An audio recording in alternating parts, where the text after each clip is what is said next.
and Kelsey to share with you updates and engage with the community. It's a platform to increase transparency, to share information, and to foster a sense of community between the staff, volunteers, donors, and the broader bleeding disorders community.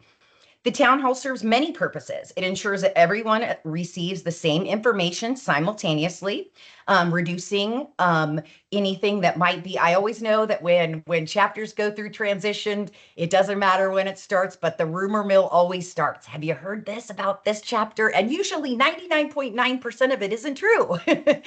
So this is a wonderful opportunity to really hear directly from the chapter what's happening, what's going on, what's great, what's new, where do we have challenges, and also where we have room for growth and opportunity. So such a wonderful opportunity.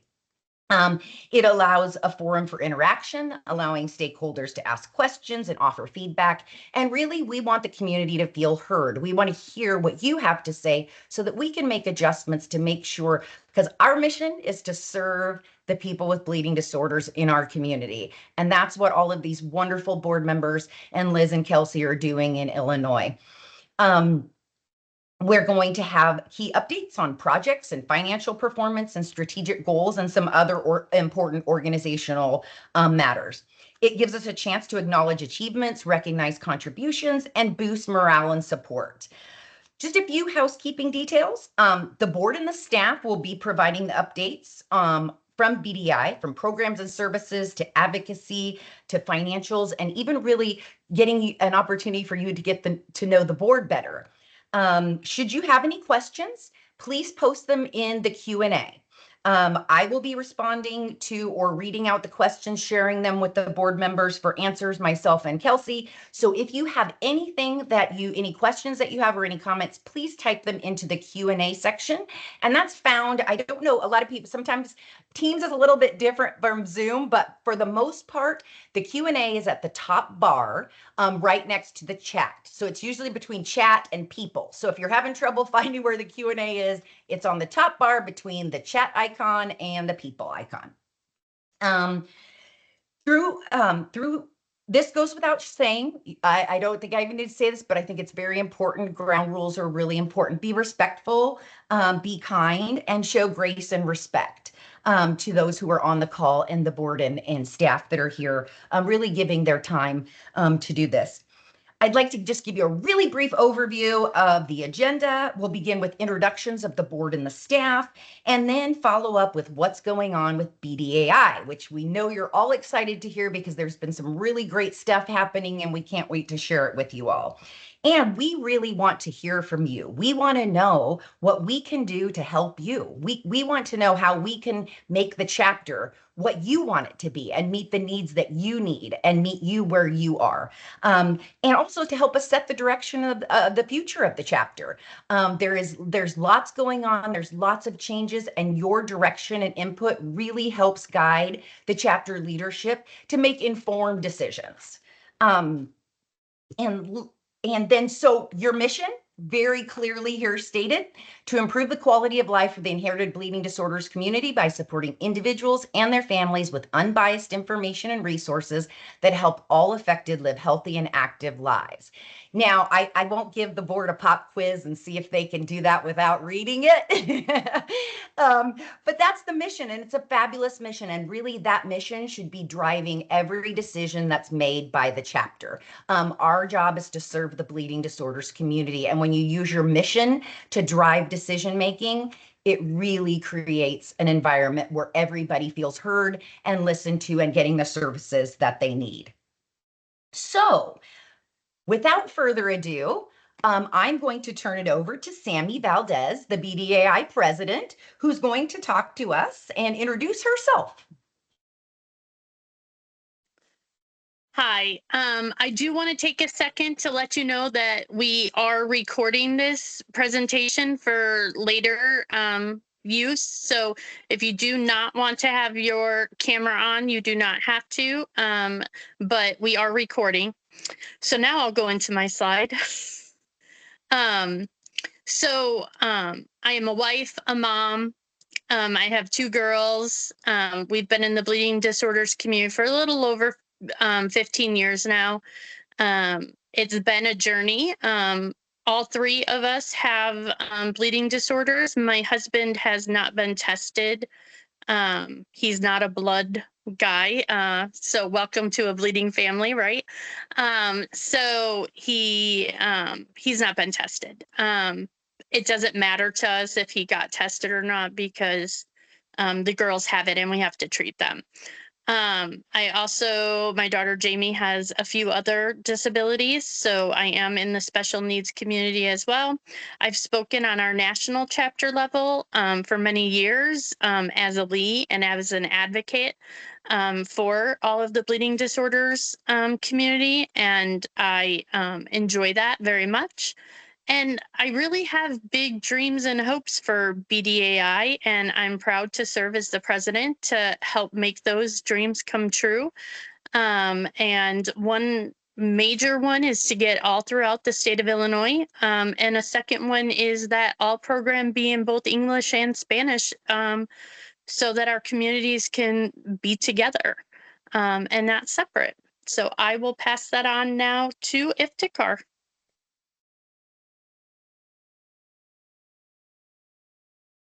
Hello, everyone. I'm Iftikhar Haider, and I work as a vice president. I'm as a servant leader of the community. For BDAI, I'm father. We are blessed with three boys, Ismail, Ahmed, and Ibrahim. And I'm married to Amina. Amina is my wife. So our little one, Ahmed, he has a bleeding disorder. He has hemophilia. So I'm also in the community from last 13 years. I came to US as international student way back in 2009. We both, I and my wife, both of us were in school in 2013 when Ahmed was born. So we remember those days.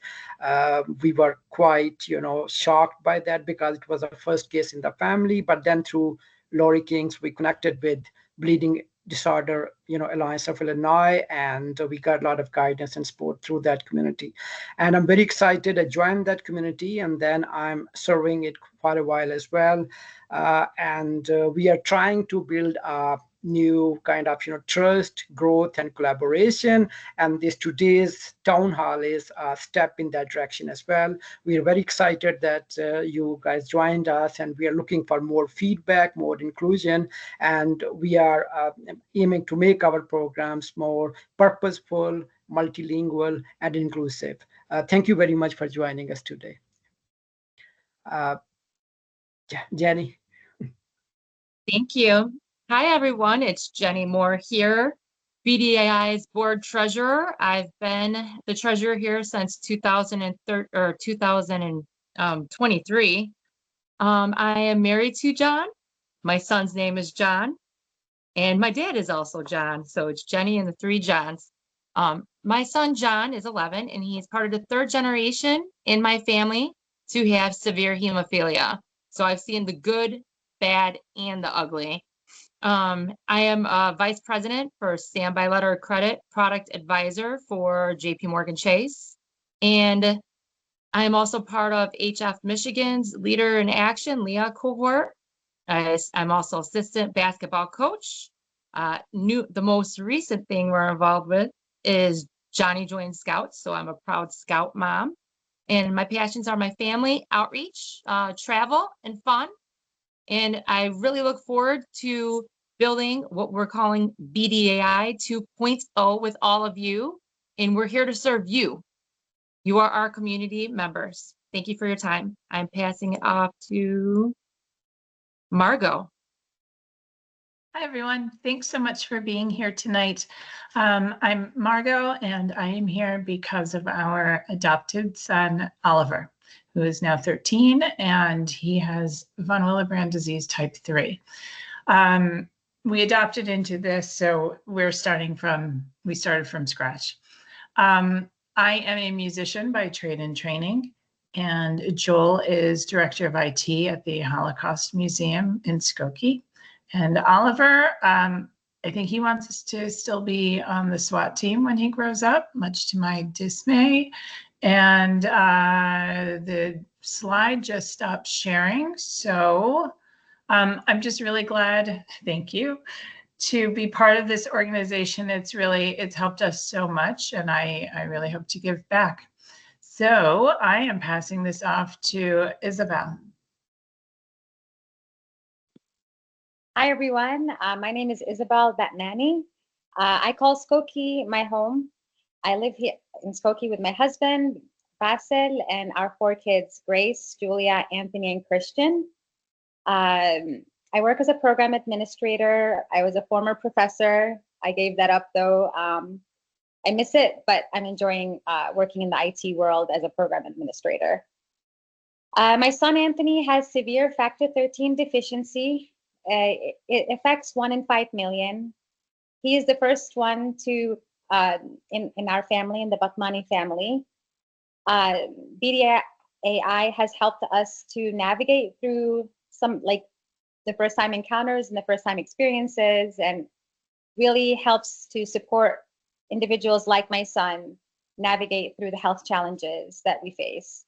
BDAI has also provided my son and my family with a community that's filled with support and education and advocacy. Our happiness, and we are so happy to be part of this community, is a testament of BDAI and the success. So really nice to meet everyone, and I'll pass this on to Myra. Hi, everybody. My name is Myra Cantu. I live in Oswego, Illinois, but I'm originally from Texas. I am a symptomatic hemophilia A carrier, and I also have 3 amazing sons that have hemophilia A severe. I've been supported by the hemophilia, by chapter since my oldest was diagnosed back when he was about 4 or 5 months old. I'm a social worker by trade, primarily working with geriatrics. I have been a BDAI board member and former president. I am a Lee as well with the National Bleeding Disorders. I have also participated as a Guia Cultural, which was a service that was provided and I was able to facilitate in multiple states across the United States in Spanish. I am currently a leader in action with HFM. And fun fact about me, I enjoy listening to music while I cook. It helps me relax and decompress from the chaotic world that I surf, but I love. I am a firm believer that change sometimes takes time to get adjusted, but we are moving into a very positive future, and we are here today so we can kind of let you know and give you a glimpse of what we're working on, and hope we can work together and start BDAI 2.0. Hello, everybody. My name is Liz Burgess. I'm the executive director of the Bleeding Disorders Alliance Illinois. I'll be celebrating 1 year being with the organization in the middle of September. I'm a Chicago native, have lived here my entire life. As you see, I don't have a very large family. So here they are, we're celebrating Matilda's graduation. Before starting this job, I did not know anyone with a bleeding disorder, and I am thrilled to say that now I know hundreds of people with a bleeding disorder, and I'm incredibly proud to call so many of them my friends. I'm going to turn this over to Donna. Hi, I'm Donna Lynch. I'm the financial coordinator. I work remotely from Southern Wisconsin. I began volunteering with the Hemophilia Foundation of Illinois Gala in 1986 because I had friends and family who worked for HFI, and I have seen the many faces of the organization over the last 39 years. In 2022, I began working with BDAI in a professional capacity, and my main functions include tracking revenue and expenses, paying the bills, and generating the month-end financial statements to be presented to Liz and the board. I am very grateful to be a part of the transformation of the organization as we seek to remain relevant and meet the needs of the community. And I'll pass this back to Liz. Hello, it's me again. I'm sorry, Maria is not with us. She is in the happiest place on earth at Disney World with her family.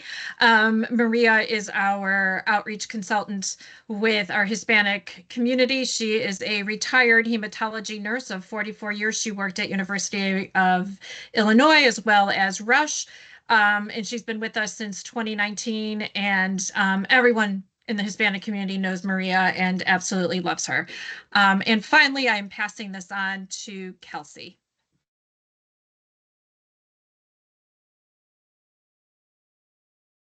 Hi, everyone. I am Kelsey Cunningham. I have been with BDAI over this past year, serving as Liz's right hand, helping to create some programs, get some funding, and anything else the BDAI community could need. I call Omaha, Nebraska home with my husband and 5 children, and I have been in the bleeding disorder space now for over 10 years. And at that point, we're not counting anymore. Started in Nebraska, but you can find me nationally, serving lots of chapters in different capacities throughout the years. And I also do the grants currently for Northern California.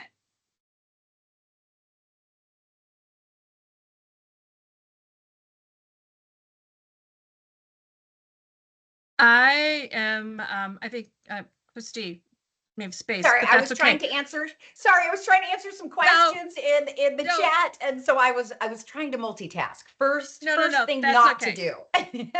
No, that's okay. Well, great. Well, thank you so much to all the board members and to all of the staff. They really are what keeps the doors open and the things moving. So huge thank you to them. I know board members are not paid and they volunteer their time, and it is a lot. And especially when you go through a transition like this, it's never easy. And so your board really has to step up and take on roles that they hadn't. So obviously you have a very committed board who is all here together to meet with you all tonight. So I just want to say kudos to that. But now that we've met the BDAI board and staff, let's get started with the updates, and we're going to turn it over to Margot and Iftikhar to report on board of directors activities. So you might wonder, who is the board and what do we do? So first, the board is comprised of advocates from the community or outside the community, anyone who can support the bleeding disorders community. And that just sounded very circular and redundant. My apologies. We do have in our bylaws that currently no industry, pharmacy, or medical staff can be on the board to avoid major conflicts of interest. And the executive director is also a board member, but she or he doesn't vote. Currently, she. The bylaws state that we can have 6 to 13 people on the board, and we meet monthly for an hour and a half to go through all of our business. We would love to have more people from outside of our immediate community. So if somebody comes to mind as you think would be a good advocate and who wants to just help in a nonprofit capacity, that would be wonderful. And the expectations of our board members is to commit time and commit money, and that can be give or get. You can have other people contribute, and that there be no conflict of interest and strict confidentiality. If you wouldn't mind forwarding the slide, please. The board, what do we do? The board focuses on governance, and that is high-level governing. It's strategy, oversight, accountability versus management, which is really the day-to-day operations and left to the executive director and the staff. After devoting a whole lot of time and energy on finding the best qualified person for the executive director position after Bob Robinson retired a couple years ago, the priority now is on the strategic direction of BDAI and what the community currently needs from the chapter as the access and funding landscapes are changing. Based on this plan, we are also and always looking for potential board members that meet the needs of the organization, as well as examine and pursue new sources of funding and create programs and services that meet the needs of our community members. Thank you.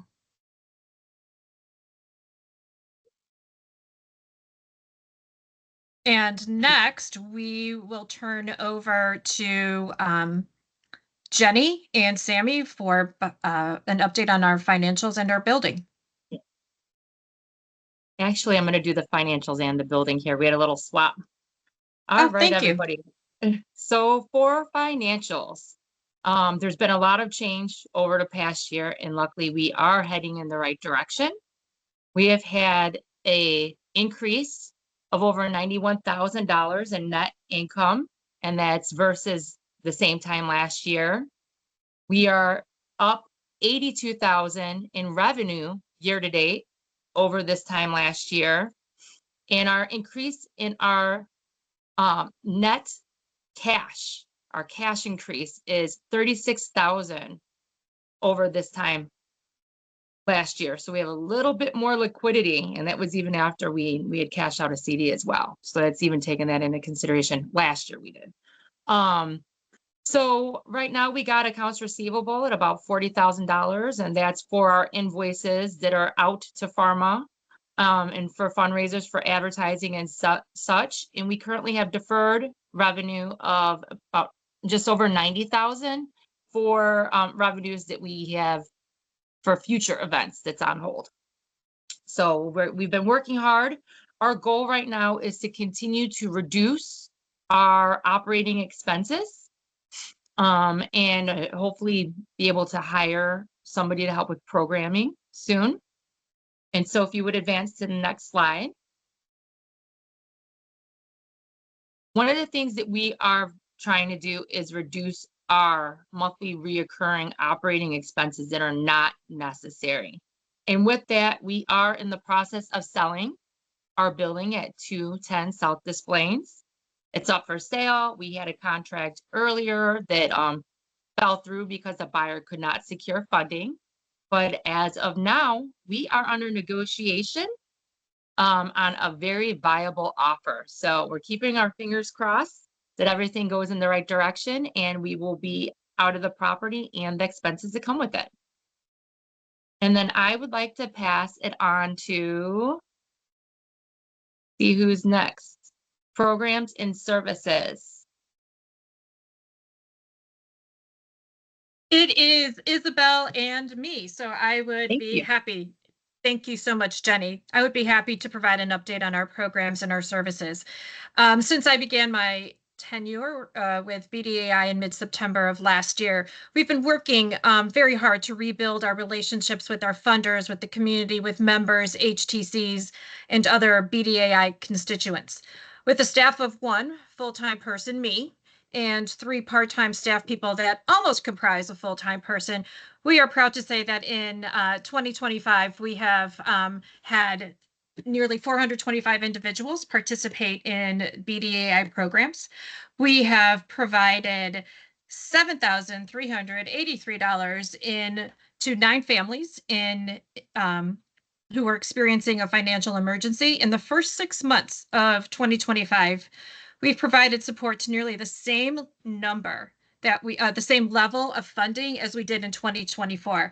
And this is because we have improved and increased our fundraising efforts. So now we have adequate funds to continue supporting those families who are experiencing a crisis financially. And that makes me incredibly happy that this organization is able to do that once again.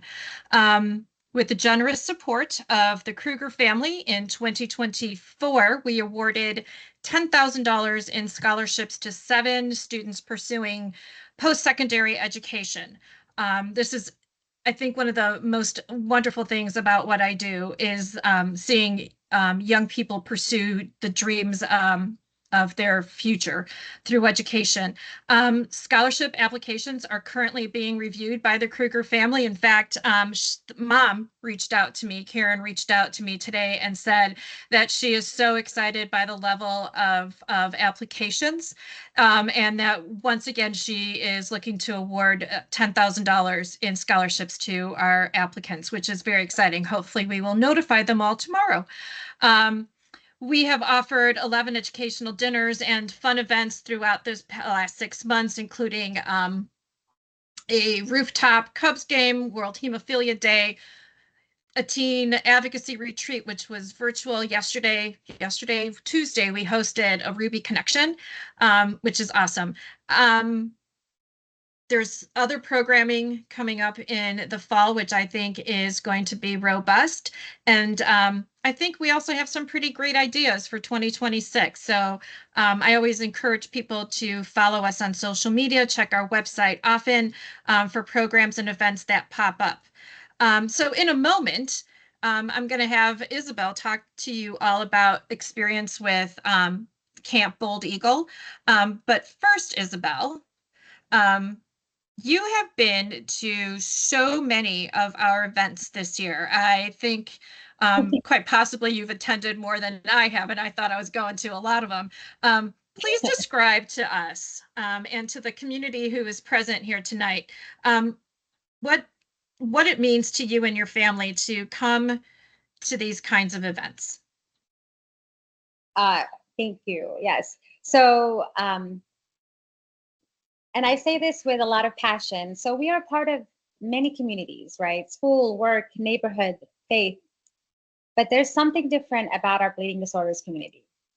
This one feels like home to me, and I'm sure all on this call.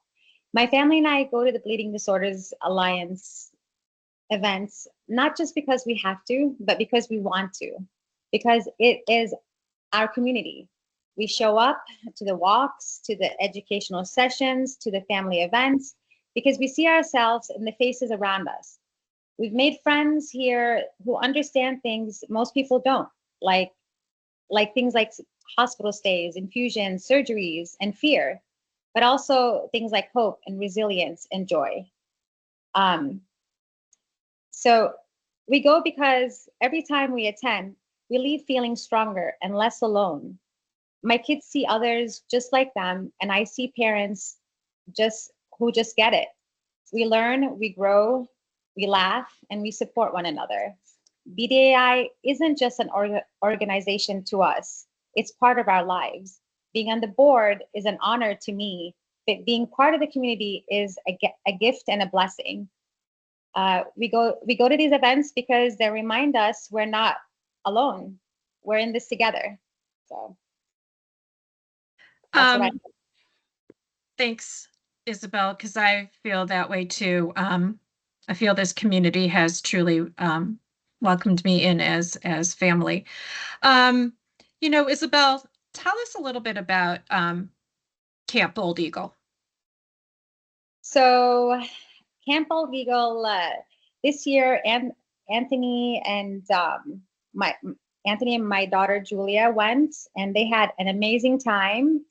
They made friends who understand life with a bleeding disorder. They tried new activities like archery and waterfront.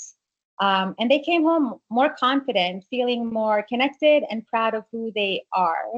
And these are their pictures. That's Dad wearing his teenage daughter survivor shirt. He truly is a teenage daughter survivor. Got two teenagers, girls. Yeah, so it's a great opportunity for children. It is, like Liz said, it's nationally recognized.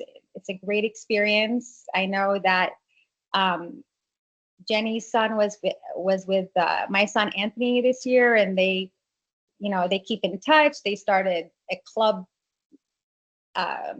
together, and they taught each other things, and it's just a great experience for the kids, and well worth our time that we drove them there and the experiences that they had. Yes, so this year BDAI supported 13 campers with access to one of the finest bleeding disorders camps in the country. HF Michigan is a national expert on this camp for bleeding disorders and presents at conferences as well as publishes articles. The reason we liked very much partnering with Camp Bold Eagle this year is that the program is very tailored to each child's unique needs by having the kids split up by smaller age groups. which is kind of nice. So there's a teen camp, sort of that in-between camp, and a younger kids camp. They also have a family camp. 7 weeks of camp are offered throughout the summer, and over 200 children with bleeding disorders are served by HF Michigan's camp program. They have a dedicated camp staff that have careers based in outdoor education before joining HF Michigan as camp directors. They are also all affected and can relate and recognize the needs of our kids. We supported 13 kids, like I said. We provided the families with transportation stipends to get their kiddos to camp and back. And we surprised each of our campers with a little care package and a note, knowing that it is tough being away from home, but they know that their chapter is on their side. Isabel, would you take a moment just to share what one of our families wrote? Right. So I want to share this letter that one of the families wrote. One of the quotes that is highlighted is it's down here. It says, one of the best parts was that he made new friends who live close to our neighborhood, and he's already looking forward to participating again at Camp Bald Eagle next year. This was a letter that Liz received, and it's a testimony of how much of a great experience he had. Thanks, Isabel. This was his first experience with camp, and it was the first experience for his parents, having their young boy leave home for a week. And I like the part that she said that there was a lot of love and effort and generosity given. So thank you. What's coming up? I don't want to keep harping on programs and services, but we have the Hispanic Heritage Celebration coming up on September 13th. This is an amazing event. It is so fun. You don't have to speak Spanish to attend. I don't. I did. I had a blast last year. We have the Unite Walk, which we will hear a little bit more about from Kelsey. On the 28th of September, we have Fall Family Fun and Community Connections happening at Windy Acre Farms. We're going to open that registration in a couple of days so that folks can indeed get together. We are offering a really cool program supported by Gut Monkey called Leading Edge, and we're going to offer some family-centered education for the parents at that time. And of course, December 6th is Winterfest. We do have some additional educational dinners planned further south in our state. Stay tuned to check our website. We have some great partners who are working with us on that. And just a little heads up about the things that we're going to be working on in 2026. We are looking at bringing back a family camp day. We're looking to start a year-round youth program, which is very exciting. I think we learned that our kids really do need additional support, and looking forward to a Women Bleed Too awareness campaign, and so much more that the chapter is going to work on in the next year. So thank you for listening. And Sammy, because Maria is in the happiest place on earth, will you talk a little bit about our Hispanic programs? Sure, I would love to. So mostly they do a lot of educational dinners with Spanish speaking facilitators. They have had so many fun events. I was able to go last year. Oh, there's a picture of me on here. I was able to go last year and participate. It was so much fun in the community that the Hispanic program has together. They are bound together. They do life together. If you want to say family, that's our Hispanic community, and they just love on each other and appreciate each other, and they really come together through thick and thin, and they check on each other, and they're just really great. There was nearly 160 registered participants for events in 2025 in that community. They had dedicated bilingual staff. But their premier event is their Hispanic Heritage Celebration. It's going to be bigger this year. And dare I say, better. I'm sure every year is a little better and they have more fun each year because they just keep growing on it. So this year will be Saturday, September 13th. So look for that event to register and have fun with it and move with it. Thank Thank you you. so much. Oh, sorry. No, Thank go. you so much, Sammy. Liz, next we're going to jump on to Liz and Kelsey to talk about advocacy, which is a very hot topic right now. We look forward to hearing. Thank you. Me again. Hello again. March 5th through 7th, I had the incredible pleasure of joining 400 other volunteer advocates from across the United States at NBDF's Washington Days. We met with legislators and their staff to discuss critical federal funding for bleeding disorders programs and support policies that increase the affordability of coverage and access to care.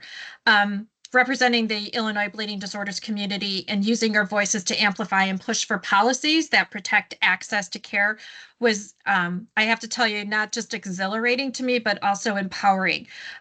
It was very awesome to get to meet with the Illinois representatives and senators. So we met with Jan Schakowsky's office, Eric Sorensen, Bill Foster, Dick Durbin, Tammy Duckworth, Mary Miller, and Darren LaHood. We focused on 3 asks. 1, to support federal bleeding disorders programs like HRSA, CDC, and NIH, who provide critical funding to HTCs and help support research, care, and public health monitoring for those with bleeding disorders. We asked them to co-sponsor the Help Copays Act to ensure that all copays count. And we asked them to reject healthcare cuts and policies that create additional red tape and barriers to coverage. It was very exhilarating. There's some photos of our Illinois contingent that went. You'll see some of our friends from BCDI and from other places. I think there's another, I don't remember the names off the top of my head, sorry. If you are interested in doing this kind of work, mark your calendars because March 4th through 6th is Washington Days with BDA, with NBDF again next year. We also we had not just 1, but 2 Hill Days in Springfield. Our first one, we partnered with Gateway Bleeding Disorders Foundation for a joint Hill Day in Springfield with a few community members down south in the state. We met with the Lieutenant Governor's office and Representative Severin. We were also recognized on the Illinois House floor by Representative Severin, which is very cool. I think our little group here felt really awesome. We also had our second Hill Day with our friends from BCDI. That was on March 20th. We had Nicole Spangler and her son joining us. It was his first time, and with David Fry, we had appointments scheduled with Representative Deering and Senator Simmons. Kelsey, can you tell us a little bit more about our advocacy efforts? Yes, so advocacy has my heart, as anybody I get the chance to talk to with BDAI well knows now. So behind the scenes, we were working to get proclamations all over Illinois as well as through the state to declare March as Bleeding Disorders Awareness Month as well as World Hemophilia Day in April. So we had the state of Illinois that recognized both of those. We had the city of Chicago.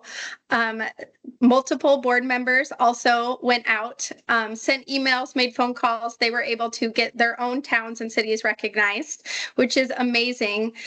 But beyond that, all of our advocacy efforts this year have been supported through multiple grants that we have received. We have 2 major grants that are helping to fund our advocacy efforts. So we have a small but mighty advocacy committee that has been meeting monthly. You have seen our calls to action online. And through those calls to action, we have found that one of our own community members was able to meet with his representative here in Illinois, and his story was shared on the floor. So our small efforts, they might not seem big, every moment matters when we're talking about advocacy. And that conversation made its way to hundreds across, by being shared on the House floor. So that is absolutely amazing. And with that, we planned our first ever virtual teen advocacy retreat. We had 12 BDAI kids sign up, and we had 9 attend for a few hours of sessions with some of our industry partners. Liz and I led some call to action, how, understanding who your representatives are. And it was just a really great day that culminated in them sending postcards to their representatives. So there are just many ways that you can talk to your representatives. And if you would like to be a part of our advocacy committee, we meet monthly. We go through what's going on in legislation, and then we kind of plan some calls to action and how we can get across the state a little bit. It is not a huge ask, but if you would like to be a part of it, feel free to email us at our info@bdai.org.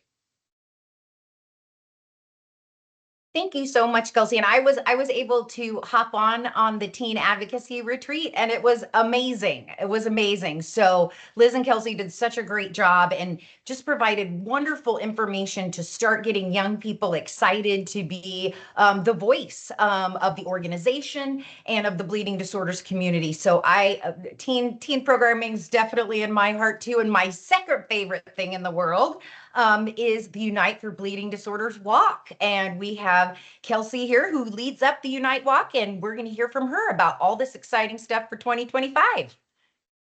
So for 2025, we are in a new location in Bussey Woods. We are in Grove 4 in Elk Grove Village, which last year we took the time to map out our community, and this is smack dab in the middle of where about 85% of our Illinois community members are. So we are so excited to be in a centrally located spot that has parking.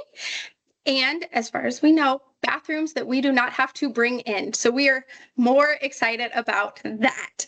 We have a goal this year of $50,000 and 20 teams. Last year we had 18 teams, and $47,000. So we are so close to that $50,000 mark.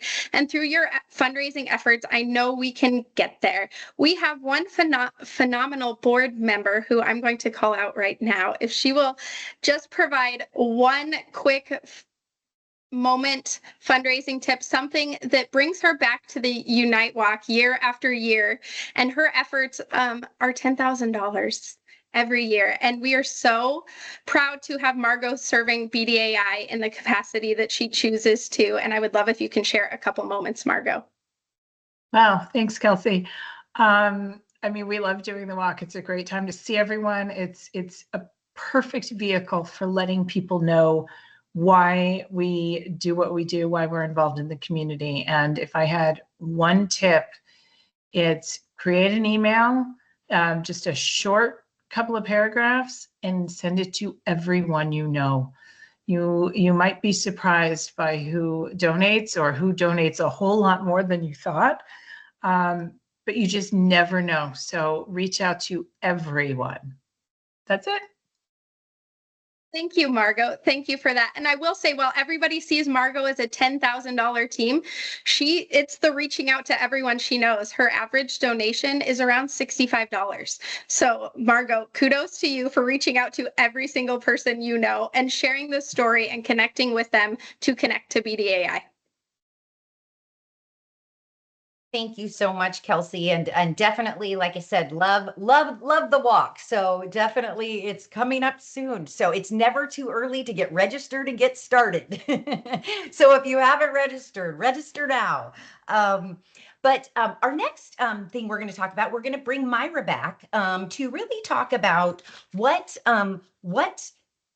BDAI needs your support. And I just want to take 1 second here to just say that, your organization is only as strong as all of the people who support it. And so the more volunteers, the more people you get involved, the more people who want to be a part of BDAI, it just makes it grow and becomes better and better. And I think, it's really a two-way street. We provide services for you, and then you tell us what you need. But then if you want to see something happen, say, I'll do that, because we all, as Liz said, one full-time staff, 3 part-time staff, that doesn't quite add up to 2 full-time staff. And you can see everything that the chapter has done this year with a very, very small staff and a very dedicated group of volunteer board members. So we can get some more volunteers, and Myra's going to tell us how we do that. Thank you, Christy. I'm just going to piggyback from what Isabel said. We are a community that's fully engaged, and we're here for the love and the support of each other, our families, so our kids can grow up knowing others with their same disorder and feel welcome. And that's something that we are encouraging. What do we need from you all? Engage with our chapter, please. Participate. Follow us on social media. Join us whenever we post inviting you all. Just register, participate with us, support our advocacy efforts. I know a couple of months ago, Kelsey sent us an email, and we got everybody that we possibly could that lived in the state of Illinois to email and call our representatives and tell them what we need from them. Join the Unite Walk, like Margot and Kelsey have said. Just email as many people as you know, send text messages, sometimes just going down the street to a coffee shop that you normally support. Give them your information, and a lot of them, even if it's just $25 or a little gift that we can raffle at the walk or whatever, helps. Volunteer. We're in need of volunteers. We are a small group of board members, and Kelsey, Liz, and Donna are amazing, and Maria, but we also need the community's help in volunteering so we can continue to make these events happen. We need help. Become an ambassador. So reach out to Liz or Kelsey and ask what you can do to help us. Donate or host a third-party fundraiser. I know if you all follow us on social media, we have been doing that the last couple of months, where we go to like a Chipotle and we talk about the bleeding disorders community. We talk about BDAI and what we are doing. And then we send that on social media, and we ask for your participation to grab dinner from Chipotle or Chick-fil-A on that particular night. And then they donate a certain portion of that money back to the organization. So we want to hear from you. We are here and we're trying to do a service to the community, but we also need to hear from the community. What does the community need? What does the community want to see? What can we do for you all? So reach out to us, share ideas. We want to hear from you. We want to succeed. We want to see our bleeding disorders community come together and support. So just reach out to us with any ideas, with any suggestions. We would love to hear from you all. I do apologize for that background noise. I ordered pizza for dinner and the pups are going crazy. So I am very sorry for that. But we are, if we're here, it's because we have a passion for this community. We want to succeed. We want your help. Reach out, help us. Help us with you. You tell us what you all need and what you want to see. We can work together to make that happen. Thank you so much. Thank you so much, Ryra. And definitely we really want to get to the final portion of our town hall segment where we're hearing what is important to you. And I just wanted to say, I have worked in this space for a very long time and have seen many, many transitions throughout different chapters, all the way from Hawaii to Puerto Rico and everywhere in the middle. And, you know, transitions are hard, especially when you have somebody. Bob was with the organization for a very, very long time. You guys are rebuilding. That's just the way it is. And these board members are putting so much time and effort into trying to really rebuild. This is not unusual. Transitions are hard. Transitions can be bumpy, but they also can be exciting. And I really, I just want to encourage you all to give grace to the staff, to the board, they're all learning and they're all working through sort of what this transition looks like and how we navigate it. And I think this town hall has really been a beautiful opportunity to share with you all in the community what they're doing behind the scenes, and now to hear from you on what they can do differently, what they can do better. What are some programming needs that you have? What are you seeing that we could do differently and better? So I'm going to turn this over to Sammy for our final portion. Good evening, everybody. So we're looking to our community to help guide the planning and strategic direction of BDAI in the future. In the next couple of weeks, you'll be invited to participate in a needs assessment survey. Involving the community in a needs assessment is crucial for effective strategic planning. It ensures that our programs and services are relevant, impactful, and aligned with the community's actual needs, leading to better resources allocation and stronger stakeholders buy-in. This collaboration approach fosters trust, transparency, and sense of ownership, ultimately contributing to more sustainable and successful outcomes. So we need you to take that assessment survey. Come to programs, attend them, build a walk team. If you're not able to attend and be part of the walk this year for whatever reason, work or anything like that, do a virtual team, do a virtual walk. If that's not your cup of tea, find something else to help with. Maybe you want to be part of that advocacy community, and we just need you to, let us know what you need and where you want BDAI to go. That's, where we're at. We need that. We need to continue. Involving the community in a needs assessment is not just a best practice, it's a fundamental step towards creating positive and sustainable changes. It ensures that BDAI is truly serving the needs of the community and working in partnership with you to build a better future. It really is just what the next steps are. So we need you to complete the needs assessment survey, register and attend our programs, support the walk, and reach out with questions and ideas. Your board is here. So, you can reach out to us, you can reach out to Liz, you can reach out to Kelsey. We can, we're happy to hear from you. We're happy to assist.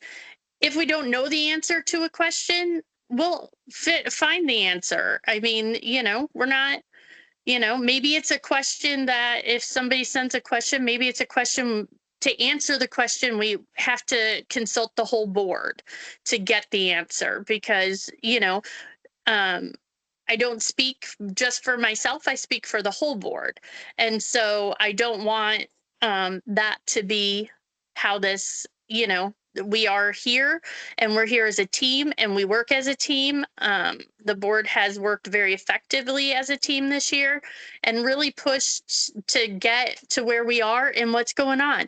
And like Christy said, it is a rebuilding year.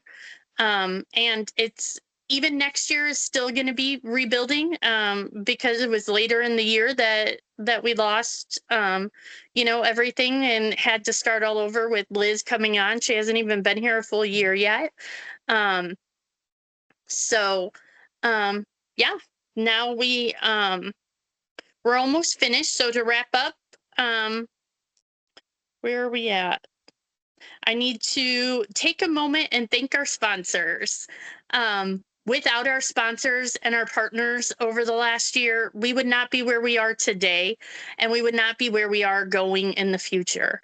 So all of these people up on the slide, I can't name them all without missing one probably, so I don't want to even try that task because I didn't want to hurt anybody's feelings. But all of these plus more are our partners and have really helped us reach our goals and help us to continue to get to where we need to be to to reach even more goals.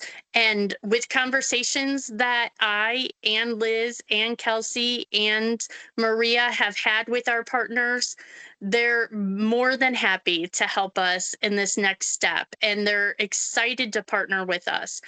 Our HTCs, we have separate meetings going to happen with our HTCs. We're going to do an industry roundtable and get information from them and stuff, but we want to come to them with what our community needs. Our community is who we're working for. We're not working for them. We're working for you. And our goal is to get the community what it needs and help with that.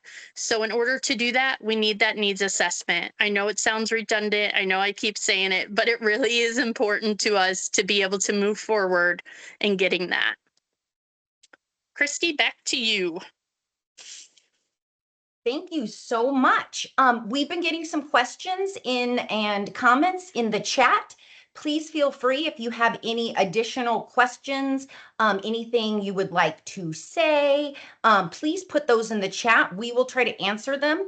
I know we have a few minutes left, and one of the questions, and Michael, I'm typing an answer to a different question, but I wanted to get back to your original question when it was, who is the board accountable to?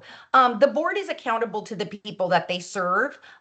They're accountable to the stakeholders, they're accountable to the donors, and they're accountable to the state filings and regulatory requirements that are both state and federal. Though that is who the board is responsible to. They make sure all fiscal things are kept, all things are filed properly with the government, the 990s, the bylaws. The board ensures that all that has happened, and really the board really they answer to the people that we serve and the general public and the stakeholders and donors. So I don't know if any of the board members want to jump in with that, but I know that's generally who board members are accountable to. And I think, you know, the accountability is showing through as the needs assessment, because the needs assessment is truly going to see what the community needs, and then that will really shape the direction that the chapter goes in order to really meet those needs. I think the chapter has done a great job through this transition, making sure all regulatory things have been filed, 990s have been filed, everything is current with the government, everything is up to date. Everything is filed the way it should be, which I will tell you, I have worked with chapters and I'm still working with one that lost their 501c3 during a transition and still haven't got it back. And you guys weathered that and did an amazing job. So I don't know if any of the other board members want to jump in, but I kind of wanted to give you the general, like, you know, generally who a board of directors is responsible to.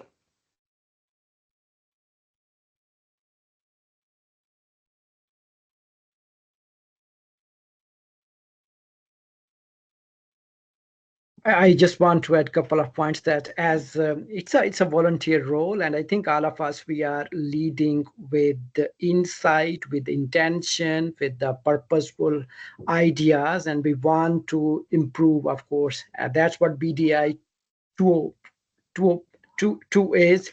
So, and we want to also serve with the resilience as well. You know that this time is a little bit challenging, but we almost weathered the, storm, and all the indicators are going in the positive direction. But our most effective tool is basically our community. We want to connect with the community, get feedback from them, get their ideas, because this whole BDI is for our community. So a community is with us. I think we will keep on serving with the resilience, with intention, with empathy. And today's town hall is it's a kind of a session for empathetic listening and making those transitions and improvements. So we are open for all the ideas. And thank you for joining us today. We know everyone is busy with their schedule and families, and it was really great seeing a lot of you in our town hall.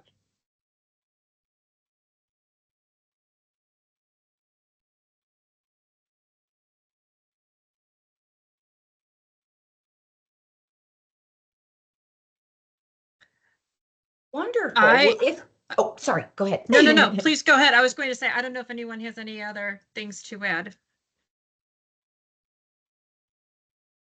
Okay.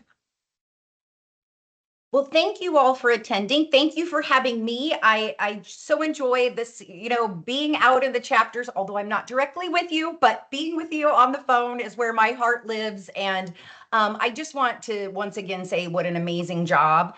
I know it's hard. I know it's tough and it takes some time. And so, like I said, be gracious, be helpful.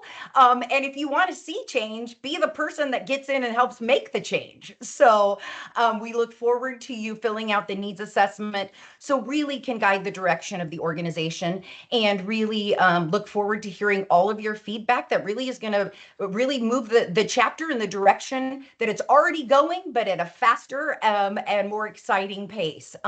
Also know, if you ever need anything, you can reach out to me. I know that Liz and Kelsey and the board are here, but if there's anything bigger, please know that NBDF is here to support the chapter in any way that we can, and we are here to help in any way that you need.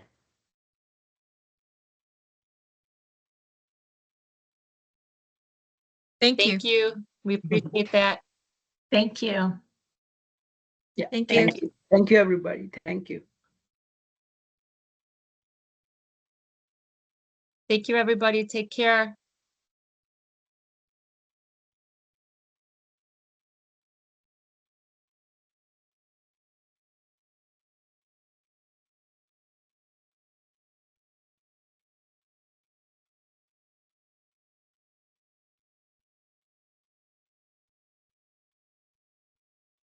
Christy, thank you. Is That that- was amazing. Yeah. Oh, I don't know about that, but I An Iftikhar Sorry. too. You were so eloquent about the chapter. Isabel, thank you guys.